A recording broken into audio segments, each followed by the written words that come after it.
আম খেতে ভালোবাসে না এমন মানুষ কিন্তু খুব কমই আছে। পাকা আম দিয়ে তো আপনাদের সাথে অনেক রেসিপি শেয়ার করেছি। আজকে পাকা আম দিয়ে খুব সহজে ঘরে থাকা উপকরণ দিয়ে পাকা আমের নাড়ু কিংবা লাড্ডু বানিয়ে দেখাবো। খুব সহজে ঘরে থাকা মাত্র কয়েকটি উপকরণ দিয়েই কিন্তু আপনারা এই পাকা আমের নাড়ুটা তৈরি করে নিতে পারবেন। নমস্কার বন্ধুরা, মন কিচেনে আপনাদের সবাইকে স্বাগত। আশা করি আপনারা সবাই খুব ভালো আছেন। পাকা আমের নাড়ু তৈরি করার জন্য এখানে আমি একটা নারকেল নিয়ে নিয়েছি, আর নারকেলটাকে ফাটিয়ে নিয়ে নারকেলগুলোকে ঠিক এরকম ছোট ছোট টুকরো করে কেটে নিয়েছি। এখন একটা ছুরির সাহায্যে নারকেলের খোসাটাকে এভাবে করে ছাড়িয়ে নিচ্ছি। সবগুলো নারকেলের খোসা ঠিক এরকমভাবে আমি ছাড়িয়ে নিচ্ছি। আর নারকেলের খোসাগুলো কিন্তু অবশ্যই ছাড়িয়ে নিয়ে তারপরে এই নাড়ুটা তৈরি করতে হবে, তাহলে কিন্তু নাড়ুগুলো দেখতে খুব সুন্দর হবে। আপনারা চাইলে কিন্তু বটির সাহায্যেও নারকেলের খোসাগুলোকে ছাড়িয়ে নিতে পারেন। দেখুন সবগুলো নারকেলের খোসা এখানে ছাড়িয়ে নেওয়া হয়ে গেছে। এখন একটা বাটির মধ্যে কিছুটা জল নিয়ে নারকেলগুলোকে খুব ভালো করে ধুয়ে নেব। এভাবে করে নারকেলগুলোকে আমি দুবার খুব ভালো করে ধুয়ে নিয়েছি, যাতে নারকেলের মধ্যে কোনো রকম নোংরা না থাকে। নারকেলগুলো ধুয়ে জল ঝরিয়ে নিয়েছি। এখন একটা মিক্সিং জারের মধ্যে নারকেলগুলোকে ছোট ছোট টুকরো করে এভাবে করে নিয়ে নিচ্ছি। সবগুলো নারকেল কিন্তু আমি এভাবে করে ছোট ছোট টুকরো করে নেব, এতে কিন্তু নারকেলগুলো খুব সুন্দর ব্লেন্ড হয়ে যাবে। নারকেলগুলো ছোট টুকরো করে এখন ঢাকনা আটকে খুব ভালো করে নারকেলগুলোকে আমি কোনো রকম জল ছাড়া ব্লেন্ড করে নেব। আর দেখুন খুব সুন্দর কিন্তু একদম মিহিভাবে নারকেলটা ব্লেন্ড হয়ে গেছে। এখন একটা বাটির মধ্যে আমি নারকেলটাকে নামিয়ে নিচ্ছি। আপনারা চাইলে কিন্তু নারকেল কুড়ার সাহায্যেও নারকেলগুলোকে কুড়িয়ে নিতে পারেন, তবে এই পদ্ধতিতে করলে নারকেলটা কিন্তু খুব সুন্দর একদম মিহি পেস্ট হয়, এতে নাড়ুগুলো বেশ সুন্দর হয়। নারকেলটাকে আমি সাইডে রেখে দিয়ে এদিকে একটা মিষ্টি আম নিয়ে নিয়েছি। অবশ্যই আমটা যাতে মিষ্টি হয় সেই দিকে একটু খেয়াল রাখবেন। আমটাকে খুব ভালো করে ধুয়ে নিয়ে ঠিক এইভাবে করে স্লাইস করে কেটে নিচ্ছি। আমি এইখানে হিমসাগর আম ব্যবহার করেছি, আপনারা আপনাদের পছন্দ মতো যে কোনো আম ব্যবহার করতে পারেন। এখন আমগুলোকে ঠিক এইরকম ছুরির সাহায্যে ছোট ছোট করে টুকরো করে কেটে নিয়ে একটা চামচের সাহায্যে এইভাবে করে আমগুলোকে তুলে নিচ্ছি। এভাবে করে গোটা আমটাকেই আমি ছোট ছোট টুকরো করে এখানে নিয়ে নিয়েছি। এখন একটা মিক্সিং জারের মধ্যে আমগুলোকে দিয়ে খুব ভালো করে আমটাকেও আমি ব্লেন্ড করে নেব।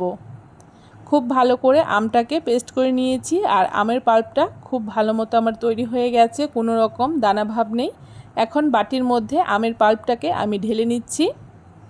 এখন আমের নাড়ুটাকে আমি তৈরি করব, তার জন্য উনানে একটা ননস্টিকের প্যান বসিয়ে দিয়ে তার মধ্যে আগে থেকে গ্রেট করে রাখা নারকেলটাকে দিয়ে দিচ্ছি।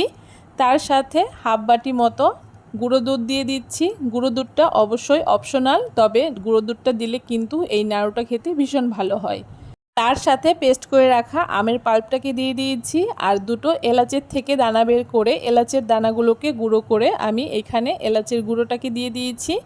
তারপরে এখানে 4 থেকে 5 চামচ মতো কনডেন্স মিল্ক দিয়ে দিয়েছি। আপনাদের কাছে কনডেন্স মিল্ক না থাকলে এখানে গুঁড়ো দুধ আর তার সাথে চিনি ব্যবহার করলেই হবে। এখন সমস্ত কিছু একসাথে খুব ভালো করে মিশিয়ে নিচ্ছি, আর উনানের আঁচটাকে মিডিয়ামে রেখে এই নাড়ুটাকে তৈরি করে নিতে হবে। খুব বেশি আঁচে নাড়ুটাকে তৈরি করা যাবে না, তাহলে কিন্তু তলায় লেগে যাবে, নাড়ুটা খেতে ভালো হবে না। মিডিয়াম আঁচে অনবরত নেড়ে চেড়ে নাড়ুটাকে তৈরি করে নিচ্ছি। যতক্ষণ না নারকেলের এই পুরটা একদম কড়াই থেকে ছেড়ে দলা পাকিয়ে আসছে, ততক্ষণ কিন্তু অনবরত নেড়ে চেড়ে এই পুরটাকে রেডি করে নিতে হবে। নারকেলের পুরটা কিন্তু বেশ অনেকক্ষণ নেড়েচেড়ে নিয়েছি, আর এটা বেশ অনেকটাই শুকনো হয়ে গেছে। এভাবে করে বেশ কিছুক্ষণ নেড়েচেড়ে নেওয়ার পরে দেখুন পুরটা কিন্তু আমার একদম তৈরি হয়ে গেছে। এটা কিন্তু কড়াই থেকে ছেড়ে আসছে, কড়াইতে কিন্তু একদমই লেগে যাচ্ছে না, আর খুব সুন্দর একটা দলা পাকিয়ে আসছে। এইভাবে করে আরও কিছুক্ষণ আমি উনানের আঁচটাকে একদম লোতে করে দিয়ে পুরটাকে বেশ কিছুক্ষণ নেড়েচেড়ে নিচ্ছি।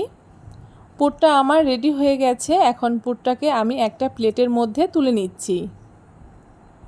নারকেলের এই পুরটা আমার একদম রেডি হয়ে গেছে, আর কালারটা কতটা সুন্দর হয়েছে দেখে নিশ্চয়ই বুঝতে পারছেন। নারকেলের এই পুরটাকে একটুখানি ছড়িয়ে দিচ্ছি, এতে কিন্তু খুব সহজে ঠান্ডা হয়ে যাবে আর নাড়ুগুলো খুব সহজেই তৈরি করে নেওয়া যাবে। নারকেলের পুরটা ঠান্ডা হয়ে গেছে। এখন এখান থেকে অল্প অল্প করে নারকেলের পুর নিয়ে আমি এইভাবে করে হাতের সাহায্যে গোল গোল করে গোল্লা পাকিয়ে নিচ্ছি। একই রকমভাবে সবগুলো নাড়ু এখানে আমি তৈরি করে নেব। আর অবশ্যই চেষ্টা করবেন নাড়ুগুলো যাতে সবগুলো একই রকম হয়, তাহলে কিন্তু দেখতে ভীষণ সুন্দর লাগবে। দেখুন সবগুলো নাড়ু এখানে আমার তৈরি করে নেওয়া হয়ে গেছে। এখন এখানে একটা বাটির মধ্যে কিছুটা শুকনো নারকেল গুঁড়ো নিয়েছি। এখন এক একটা করে আমের নাড়ু নিয়ে এভাবে করে নারকেলের গুঁড়োর মধ্যে খুব ভালো করে মিশিয়ে নিচ্ছি। আর তারপরে এভাবে হাতের সাহায্যে মাঝখানটা একটুখানি চ্যাপ্টা করে দিচ্ছি। এতে কিন্তু আমের নাড়ুগুলো দেখতে ভীষণ ভালো লাগবে। একই রকমভাবে সবগুলো নাড়ু আমি এই রকম নারকেল গুঁড়োর মধ্যে গড়িয়ে নিচ্ছি আর মাঝখানটা হাতের সাহায্যে একটুখানি চ্যাপ্টা করে নিচ্ছি। আপনারা আপনাদের পছন্দ মতো যে কোনো শেপ দিয়ে আমের এই নাড়ুগুলোকে তৈরি করে নিতে পারেন। সবগুলো নাড়ু আমার তৈরি করে নেওয়া হয়ে গেছে। এখন একটা প্লেটের মধ্যে খুব ভালো করে সাজিয়ে নিচ্ছি।